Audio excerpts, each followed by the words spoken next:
Most home service owners think the hardest part is hitting $1 million. The truth, the real wall is around $3 million. What's up, blue collar business owner? Welcome back to the Blue Collar Prosperity Podcast. I'm your host, Paul Maskill, where I focus on helping guide you to have a business that produces consistent, positive cash flow. In doing so, you will have the clarity and confidence that your business is headed in the right direction and you can scale with confidence. Today is a solo show. It is the first Monday of the month.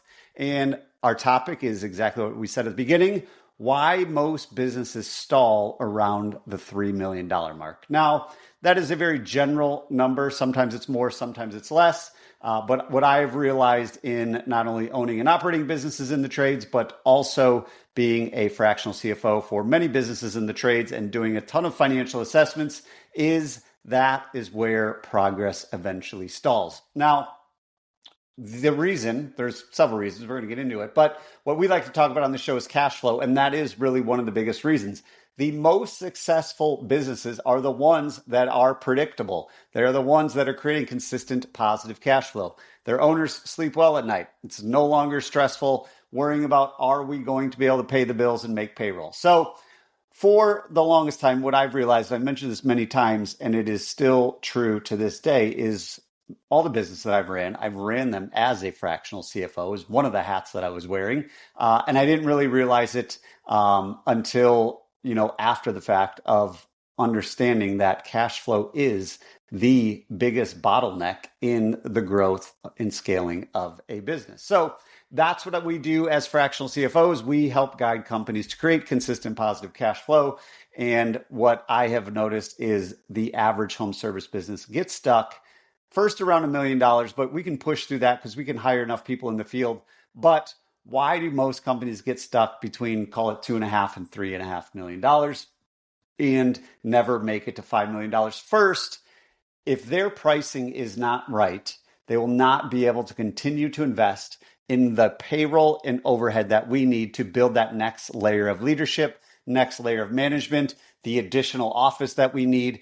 You're at the point where you're actually building legitimate infrastructure to get you to $5, $6, $7 million. You need a service manager. You need an install manager. You might need a call center manager. Depending on how your business is set up, you really have to pay for people before they're actually going to be at 100% capacity. So in order to do that, you need cash flow. If you don't have cash flow, you're not going to be able to put all those managers and leaders in place. You're not going to be able to move into the bigger building, which will allow you to scale, which is where most people get stuck. And let's start where the money starts. The money starts coming into your business when you price something and sell something.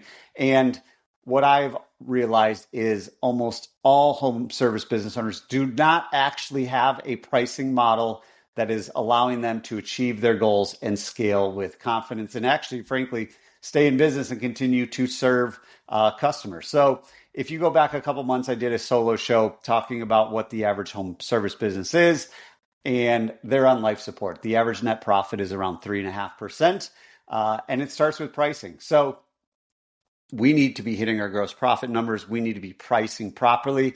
We need to be including all the things that go into pricing. And some of the things that people miss are maybe you're pricing in all of, call it the materials and equipment, but you're not actually pricing in, and depending on what you call these things, but just say like the everyday hardware, the everyday supplies that your guys need out in the field. Maybe we're not pricing in all of the actual non-billable time that goes on, because the average service tech is only producing revenue about 50% of the time at a really good company. So a lot of times we're missing that in the labor aspect. So it's one thing or another, but more often than not, pricing is wrong because we're not capturing all the inputs that go into what we actually sell. Now, if we get pricing right and we have the proper gross profit, then we need to kind of map out.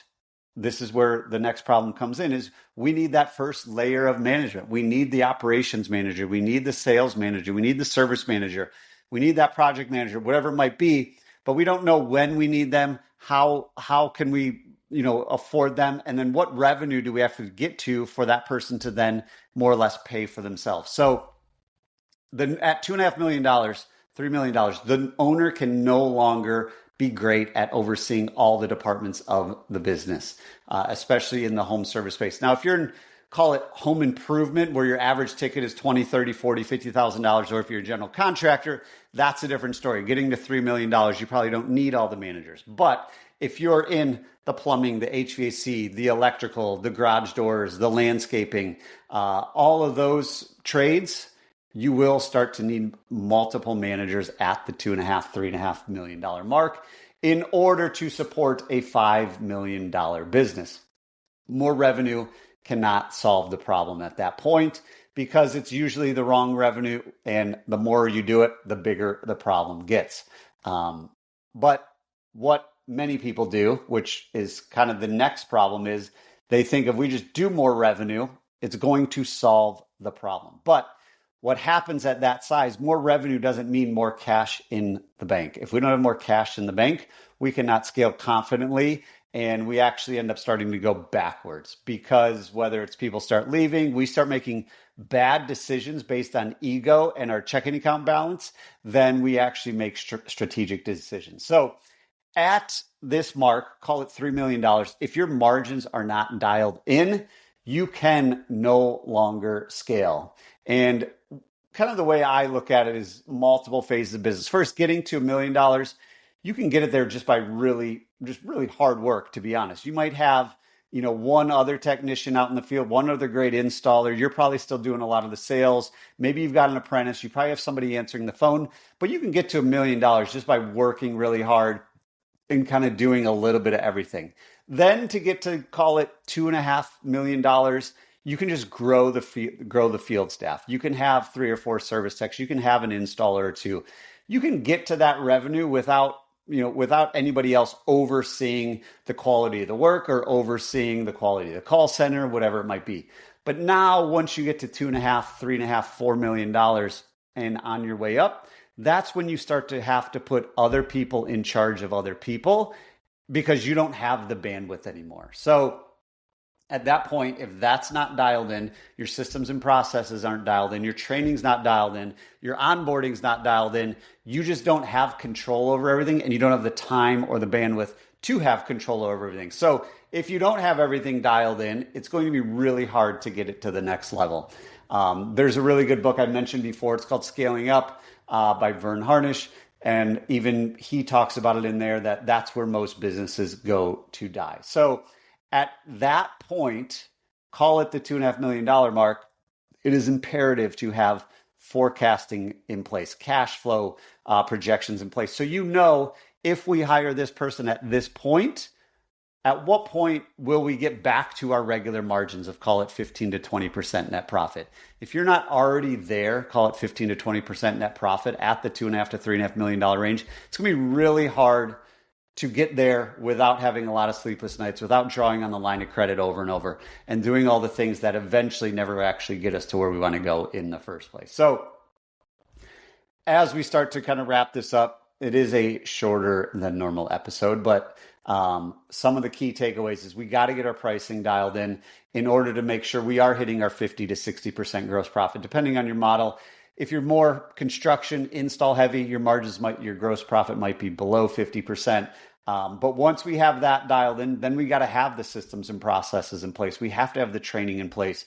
We have to have the onboarding and hiring in place, because then the next thing we need to do to get over this hump is to start to put those other managers in place. And here's the thing, the first hire, the first service manager, first install manager is probably not going to be the best one, and you're going to have to replace that person, but at least have everything in place in order to bring them on. Once we get there, then we need our forecasting and projecting so we know where we're at from a cash flow standpoint. What's going to happen if we make this hire? What's going to happen if we move into this building and our rent doubles? What's going to happen if we need to invest in certain things? Because we need to know that in order to then proactively make those decisions. So all that being said, when we're able to do that, you will be able to know what revenue point will we get back to those target margins. So say we get to 15% even. Say we get to 15% at $3 million. Now we know, okay, that's kind of baseline. Now let's go hire that service manager. That service manager's maybe he's going to knock us down to, call it 12% short term.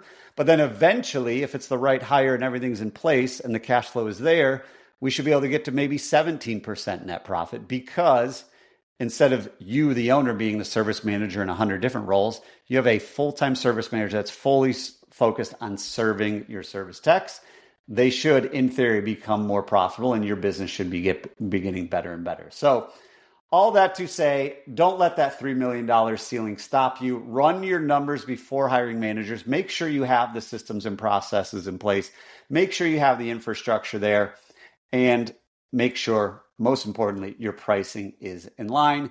If you are unsure or have additional questions on that, feel free to reach out to me. The best place to do that is just go to my website, thebluecollaradvisors.com.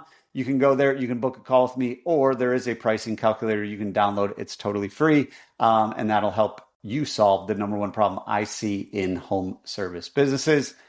All that, the key to this is just take action, get 1% better every single day. If you get better 1% every single day, you will be 37 times better in the next year. We just got to take action and get started and make it happen. Again, if you have any questions, need any help, go to thebluecollaradvisors.com.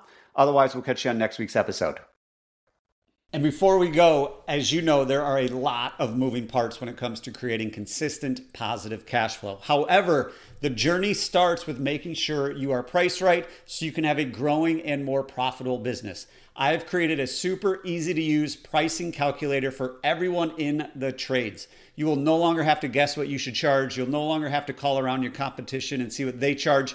This calculator is easy to use and will provide you confidence and clarity that you're actually priced right. It also comes with a step-by-step PDF guide and a video walkthrough. So head on over to thebluecollaradvisors.com/price. thebluecollaradvisors.com/price to download it today, and so you can start implementing it tomorrow. Until next time, remember, what got you here won't get you there. If you are ready for different results, it's time to start doing things differently.